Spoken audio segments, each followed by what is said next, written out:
For nearly 2 decades, Judge Linda Davis ran a highly successful drug court in Macomb County. Now, she stepped down earlier this month, facing mandatory retirement by reaching the age of 70. Our Steve Garagiola sat down with a judge and learned she's not so much retiring as she is taking her fight against the opioid crisis to a new battleground. The downward spiral of drug addiction often ends in one of 3 places: court, jail, or the morgue. Judge Linda Davis has long argued it doesn't have to be like that. If you're in a drug court program and you can't stay clean for a week or 2, that should speak loud and clear to you that you've got issues here. Judge Linda Davis is now executive director of Families Against Narcotics, FAN, dedicated people who facilitate what she calls real recovery. Take you to your first recovery meeting, make sure that you have housing, a job, a safe place to live, and that's how real recovery happens. Okay. Anthony Mattarella is a drug counselor, a husband, a father with plans of going to law school. In his previous life, he was a heroin addict. I've been using drugs and alcohol since I was about 15 years old. For Anthony, it began with prescription drugs.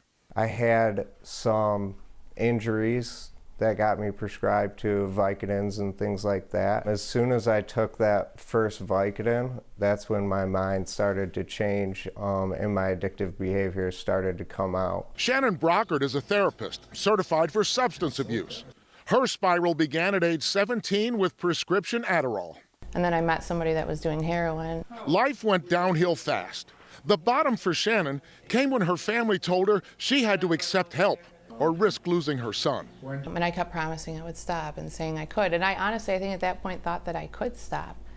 And at one point they said you can't see him until you're clean. Anthony hit bottom on his first day in drug court. I said I want to die. At the time that was my only option I felt was death. We have a stigma about addiction. We look at those people as though they aren't worth saving, that they're losers, that they somehow have a moral failing. Judge Davis sees that as a huge challenge for our community, to see past the drug addict, who is not a sympathetic character. Looking for money, looking to get high.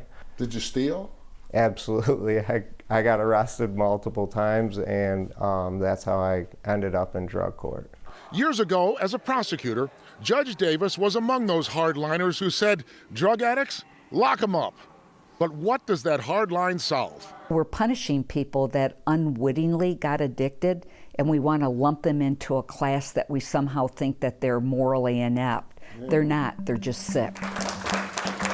The word gratitude falls way short of what drug court graduates feel about Judge Linda Davis. She opened a lot of doors for me and trusted me, and that gave me so much hope. And made me really want to change. Our #1 goal with Families Against Narcotics is to reduce the stigma of addiction, because the stigma is what keeps people from being healthy. And at the end of the day, don't we all need the same thing?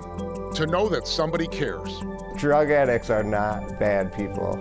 They're people with a problem, and there is a solution, and there is hope. I'm Steve Garagiola, Local 4.